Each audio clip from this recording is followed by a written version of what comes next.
everyone, welcome back to Salam Learning. അഭിമിസാണ് മക്കളെ. ഇന്നത്തെ വീഡിയോയിൽ നമുക്കൊരു ന്യൂ വേർഡ്സ് ടെസ്റ്റ് ആയാലോ, ന്യൂ വേർഡ്സ് ചലഞ്ച് ആണ് കേട്ടോ. വേറൊന്നല്ല, മിസ് ഒരു 10 വേർഡ്സ് തരും.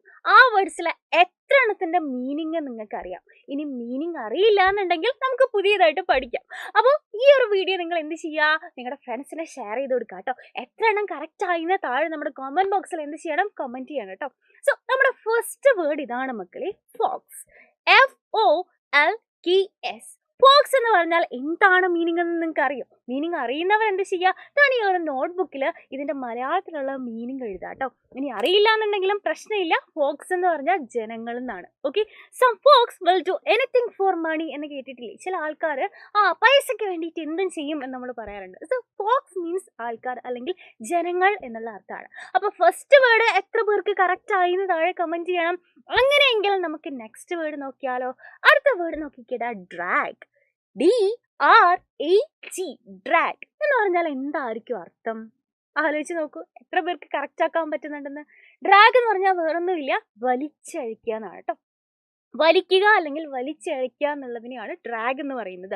Don't drag us into your fight. നിന്റെ വഴക്കിന്റെ ഇടയിൽ ഞങ്ങളെ വലിച്ചിടരുത് അല്ലെ വലിച്ചഴിക്കരുത് എന്ന് പറയില്ലേ. സോ ഡ്രാഗ് മീൻസ് വലിക്കുക അല്ലെങ്കിൽ വലിച്ചഴിക്കുക എന്നുള്ളതാണ്. അപ്പൊ നമ്മൾ പുതിയ ഓരോ വേർഡ്സ് പഠിക്കുമ്പോൾ അതെങ്ങനെ യൂസ് ചെയ്യണം അല്ലെങ്കിൽ എവിടെ യൂസ് ചെയ്യാം എന്നുള്ളത് നമ്മൾ അറിഞ്ഞിരിക്കണം അല്ലെ.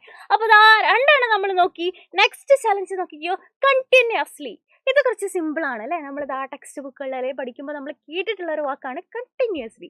CONTINOUSLY, continuously. What you mean by continuously? ഇതിന്റെ മീനിങ് എന്താണ്? യെസ്, തുടർച്ചയായി എന്നാണ് കേട്ടോ അർത്ഥം. The baby is crying continuously എന്ന് പറഞ്ഞാൽ തുടർച്ചയായിട്ട് കുട്ടി കരഞ്ഞോണ്ടിരിക്കുകയാണ്. അപ്പൊ എന്താണ് കണ്ടിന്യൂസ്ലി എന്നുള്ളത് നിങ്ങൾക്ക് കറക്റ്റ് ആക്കാൻ പറ്റിയോ? അങ്ങനെയെങ്കിൽ നമുക്ക് അടുത്തത് നോക്കിയാലോ. ബിസർ. BAZARRE. ഇവിടെ ബിസർ എന്ന് നമ്മളെ പ്രൊനൗൺസ് ചെയ്യുള്ളൂ കേട്ടോ. അപ്പോൾ ഈ ഒരു വാക്ക് ചിലപ്പോൾ നിങ്ങൾ ആദ്യമായിട്ടായിരിക്കും കേൾക്കുന്നത്, എന്നാലും മീനിങ് അറിയുന്ന ചിലരുണ്ടായിരിക്കും. അപ്പോൾ എന്തായിരിക്കും ബിസർ? ഇതിനു മുമ്പ് കേട്ടിട്ടുണ്ടോ? അത് ആദ്യമായിട്ട് മിസ്സിന്റെ കൂടെയാണോ നിങ്ങൾ കേൾക്കാൻ പോകുന്നത്? അപ്പോൾ മക്കളെ, ഈ ഒരു പിക്ചർ നോക്കിക്കേ. ഈ പിക്ചർ നോക്കിയിട്ട് നമുക്ക് എന്തെങ്കിലും മനസ്സിലാവുന്നുണ്ടോ? ഒന്നുമില്ല അല്ലേ, എന്തോ വിചിത്രമായ ഒരു വസ്തു. അപ്പൊ ഇത് തന്നെയാണ് ഇതിന്റെ അർത്ഥം. ബിസർ എന്ന് വെച്ചാൽ എന്താ, വിചിത്രമായത് എന്നാണ്. ബിസർ സിറ്റുവേഷൻ എന്ന് പറഞ്ഞാൽ എന്താ, വിചിത്രമായിട്ടുള്ള ഒരു സിറ്റുവേഷൻ എന്നാണ് അർത്ഥം. അപ്പൊ എത്ര പേർക്ക് ഇത് കറക്റ്റ് ആക്കാൻ പറ്റിയിട്ടുണ്ടെന്നുള്ളതും കമന്റ് ചെയ്യാം. നെക്സ്റ്റ് നോക്കിക്കേ, ഗുൽറ്റി. GUILTY, guilty. അപ്പൊ ഈ വേർഡ് ചിലരെങ്കിലും കേട്ടിട്ടുണ്ടാവും. എന്താണ്? നമുക്ക് ഭയങ്കര കുറ്റബോധം തോന്നില്ലേ, ചെയ്ത് കൊടുത്തിട്ട് കുറ്റബോധം തോന്നില്ലേ, അതിനെയാണ് നമ്മൾ ഗിൽറ്റി എന്ന് പറയുന്നത് കേട്ടോ. He felt guilty about the way he had treated Har. അവൻ അവളോട് പെരുമാറിയ രീതിയിൽ അവര് തന്നെ കുറ്റബോധം തോന്നി.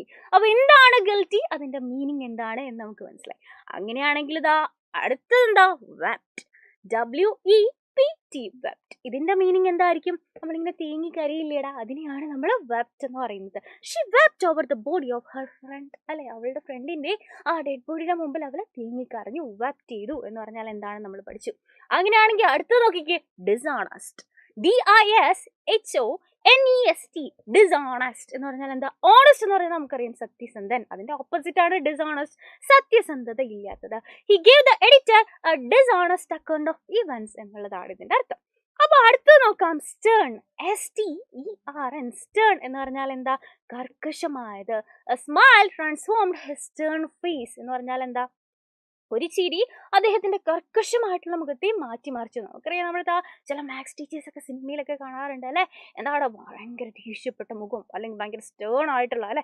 നമുക്ക് കാണുമ്പോൾ തന്നെ അവരോട് ചെറിയ പേടി തോന്നുന്ന ഫേസ് ഒക്കെ നമ്മൾ കണ്ടിട്ടുണ്ടാവും അല്ലെ. എല്ലാ ടീച്ചേഴ്സും ഇല്ല, ചിലവരൊക്കെ നമ്മൾ കണ്ടിട്ടുണ്ടാവും അല്ലെ.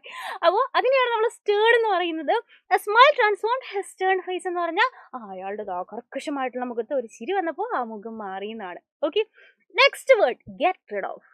ഗെറ്റ് റിഡ് ഓഫ് എന്ന് പറഞ്ഞാൽ എന്തായിരിക്കും അർത്ഥം? എന്തെങ്കിലും സാധനം ഗെറ്റ് റിഡ് ഓഫ് ഇറ്റ് എന്ന് പറയില്ലേ, അതുകൊണ്ട് ഒഴിവാക്കുക എന്ന് പറയില്ലേ. അപ്പോൾ അതിനെയാണ് നമ്മൾ ഗെറ്റ് റിഡ് ഓഫ് എന്ന് പറയുന്നത്. You have to get rid of your ego. നിന്റെ ഈഗോ നീ ഒഴിവാക്കേണ്ട സമയം കഴിഞ്ഞു നമ്മൾ പറയാറുണ്ട്. അതിനാണ് ഗെറ്റ് റിഡ് ഓഫ് എന്ന് പറയുന്നത്.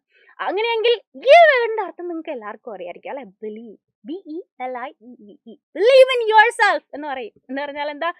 നിങ്ങൾ വിശ്വസിക്കുക അല്ലെങ്കിൽ നിങ്ങൾ നിങ്ങളെ തന്നെ വിശ്വസിക്കുക എന്നുള്ളതാണ് അതിന്റെ അർത്ഥം. ഓക്കെ, അപ്പൊ നമ്മളിതാ ഇത്രയും വേർഡ്സ്, ന്യൂ വേർഡ്സ് നോക്കിയതിൽ എത്ര എണ്ണം നിങ്ങൾക്ക് അറിയാമായിരുന്നു, എത്ര എണ്ണം കറക്റ്റ് ആക്കി, പുതിയ എത്ര എണ്ണം പഠിക്കാൻ പറ്റി, ഇതിൽ എത്ര മാർക്ക് നിങ്ങൾക്ക് കിട്ടിയെന്നുള്ളത് താഴെ നമ്മുടെ കമന്റ് ബോക്സിൽ നിങ്ങൾ കമന്റ് ചെയ്യുക. അതുപോലെ നിങ്ങളുടെ ഫ്രണ്ട്സിനെ ഷെയർ ചെയ്ത് കൊടുക്കുക കേട്ടോ. അപ്പോൾ ഇതുപോലെയുള്ള ഇൻട്രസ്റ്റിംഗ് വീഡിയോസ് ആയിട്ട് നമുക്ക് ഇനിയും കാണാം മക്കളെ. അതുവരെ bye bye and take care.